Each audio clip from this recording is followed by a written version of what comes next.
I'd like to start by saying this video is going to explore the INFJ as a partner in music making. In other words, in an accompanist role or even in a duo, such as a vocal duet situation or instrumental duet. I am not going to be talking about the INFJ as a solo musician, and I'm not going to be talking about INFJ celebrity musicians or things like that. In the future, I may explore a little bit more about the INFJ as a solo musician, but that is not my intent today. So today I'd like to talk about the INFJ as a partner in music making. This is something that I've thought about for a long time, and I thought about it before I knew what the INFJ label was, but I thought about it a lot more in detail since discovering the label.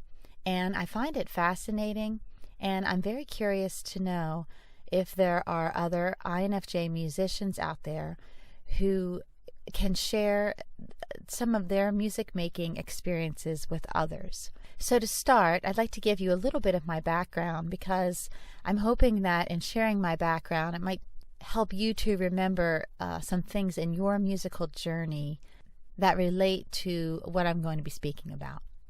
So for me, I started playing piano when I was 5 years old. So I was very young when I started piano lessons. I was excited to learn the piano for many reasons, but one of the reasons being was that I loved to sing, even from a very young age. And what I really wanted to do was to be able to play my own accompaniments that I could sing to. And that was one of the things that I wanted to do when I first started taking piano lessons, believe it or not. So it wasn't very long, probably no more than a year or so, before I began singing along with my accompaniments. In other words, I became my own accompanist. I played the piano while I sang a song. And looking back on that now, I think that's extremely interesting, because I learned accompanying by accompanying myself. And I'll talk about that a little bit later, but I think that's a very important point to make here. So I learned accompanying by accompanying myself. As any musician knows, a great accompanist becomes at one with the person that they are accompanying. To accompany means to walk alongside of. An accompanist paints the background, while the soloist paints the foreground. And together, they make a complete picture. An accompanist needs to know how to follow the soloist. They need to understand how to adjust, how to modify what they are playing in order to complement the soloist. I find this interesting as an INFJ type, because all my life I have been sought after as an accompanist. I know I am an excellent accompanist. Now that I've discovered the INFJ label, it makes perfectly good sense to me. Now, I'm not saying that those of us who are not an INFJ cannot be a good accompanist. That is not what I'm saying at all. I'm saying that I find it completely interesting that what we do in real life, in real time with people, using our FE, our NI, in combination, transfers beautifully to music. In other words, I find that what I do in real life with people is exactly what I do when I accompany. I am in real time responding to that soloist.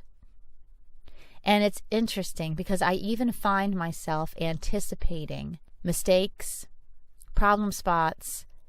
And it's not that these are mistakes that have even happened before, but there's just something in me that intuitively knows there could be a problem. In other words, even as I am accompanying in real time, my mind is also thinking ahead to spots in the music, potential problem spots. And in some cases, when I didn't anticipate the problem, I was able to adjust immediately in real time, so seamlessly that no one in the audience would even know that there was a problem. I discovered this back in college, but I discovered it even more when I started teaching piano, and I had students, who were obviously beginners. Things like they would miss a beat or they would add a beat to a measure, crazy things that some students do. I would find myself immediately adjusting in real time. And again, this is something that I wanted to explore because I see parallels between how we deal with people and how we deal with people musically. It's exactly the same thing in my mind. There's another part to this as well, and that is the INFJ in a partnership, in a musical duo. For me specifically, this is if I play a piano duet with somebody or if I am singing with somebody in a duet situation. So again, I'll relate a little bit of my experience. As I said before, I started learning the piano. One of the reasons was because I wanted to accompany myself when I sang. From a young age, I learned how to harmonize. One of my parents actually taught me how to harmonize when I was very young. And my mind just absorbed that like a sponge. And then I started putting it into practice. And my mother loved this particular musician who wrote very beautiful melodies, but very simple melodies, very simple chords, but they were very well crafted. And because of the almost predictable nature of the chords, I was able to listen to this musician, and I did this when I was probably 8 or 9 years old. I was able to listen to this musician and harmonize along with him. And at first, I kind of copied some of the harmonies that I was hearing in the recordings. And then I started to get more adventurous, and I started making up my own harmonies because I knew the song so well. So I started making up my own harmonies. And what I found interesting in that, and not only that, but when I just even did the recorded harmonies that I was hearing, I did it with other musicians as well. So it wasn't just that one. What I found interesting is that I noticed that I changed my voice to suit the voice of the other person. In other words, I camouflaged my true voice to match the voice of that other person. Now, I'm not saying I sacrificed my musicianship or anything like that. I'm just saying that I made my voice like theirs, which is also something very interesting because, again, it's something that an INFJ does in real time with people. And I find, again, it's something that I have done in real time with other musicians. So, in other words, I join my voice or my piano with another piano or another voice in order to become absolutely seamless. And I heard a comment many years ago, and it was from a popular band. It was actually a country western band. And they said that they practiced hours and hours and hours to make sure that their voices all blended together seamlessly. And they did. They achieved that. But I found it interesting that what they practiced for hours and hours to achieve is something I never had to practice. It came naturally to me. In other words, I can sit down with somebody that I've never sung with before in my entire life, and within a few minutes, I can seamlessly blend with that person, so much so that you almost can't distinguish the two voices. That's how seamless the blend is. And this is the same thing, again, going back to the accompanying. We all say that, a great accompanist becomes at one with the person they're accompanying. And I have to truly say that when I accompany someone, I become at one with that person. So it's the same when I'm singing with somebody. I adjust my voice. When I'm playing the piano, I adjust how I play the piano to match them so that we can become one unit. It sounds as if one person is making the music, not two people. And I have thought about this a lot in regards to type. And I was very curious as to if anyone else out there has had this experience or has had these thoughts, because I think there's a link. And I was looking to explore that link. So one more thing I wanted to address in this here today, and that is making music with other introverted, intuitive, with other NI dominants. I don't think, and I've tried to reflect on this, but in my whole life of music making, I believe I have only made music with one other NI dominant. And the reason I say I think it's only been one person is because it was such a momentous and impactful thing in my life that I just feel that if it had happened before in the past, I would have known it.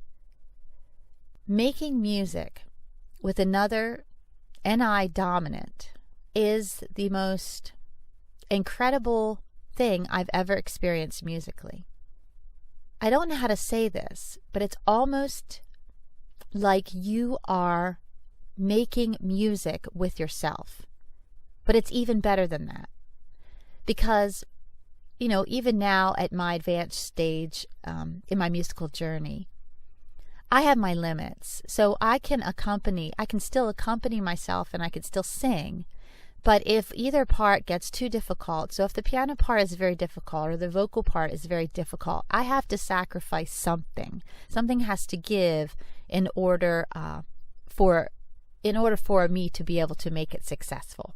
And so, if I really wanted to put something out there that was complicated, had at a high difficulty level, I wouldn't be able to do that. I wouldn't be able to accompany myself. In other words, if I wanted to sing a very difficult piece, I would need someone else to accompany me. But the beauty, the magic in making music with another NI dominant is that you are making music with yourself, and you can do it at a high level. So it's kind of like what I've always desired to do. I've always wanted to be my own accompanist, but I could never do that when the music got difficult. But with another NI dominant, you can. It's hard for me to even find the words to explain it, but it's an absolutely incredible experience. In my case, it was twofold. I was singing and this person was accompanying, and we also did piano duets together. Interestingly enough, and I have said this earlier, and all of the musicians out there know this, but when you accompany someone, you are the support. You are the background. The soloist is truly driving the vehicle. You are there to support. When you make music with another NI dominant, it's almost as if you don't know who really is driving the car.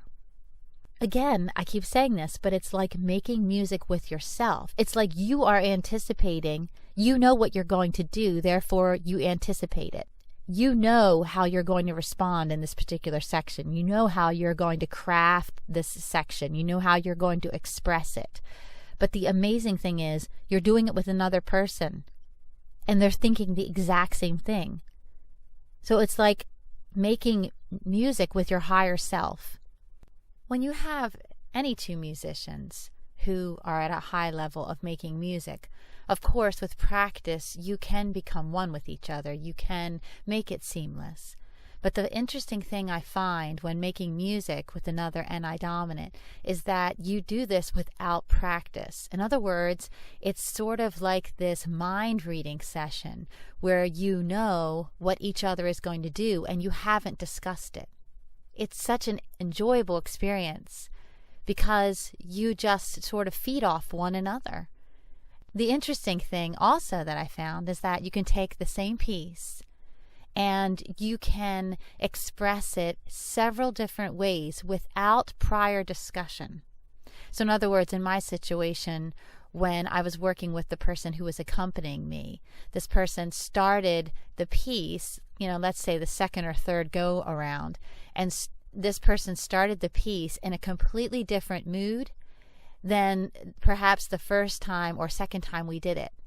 Just even a different expression, just changing things up. And I immediately adjusted in my singing. And we never discussed it. It just happened.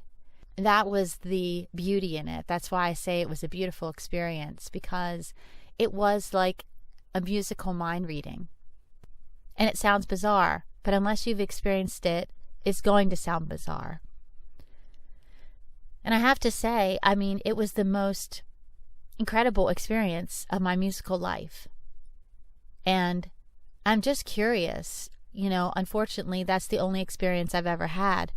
And I would love to, test this with other NI dominants. But I guess I'm just putting it out there because I'm curious as to what your experience is. Have you had this experience, and is it similar to mine? Is it something that you've ever considered? So those were just some thoughts I had about musicianship and the INFJ. And I would really love to hear your thoughts. If you are an INFJ musician, I do believe that you can draw parallels between how we make music and type.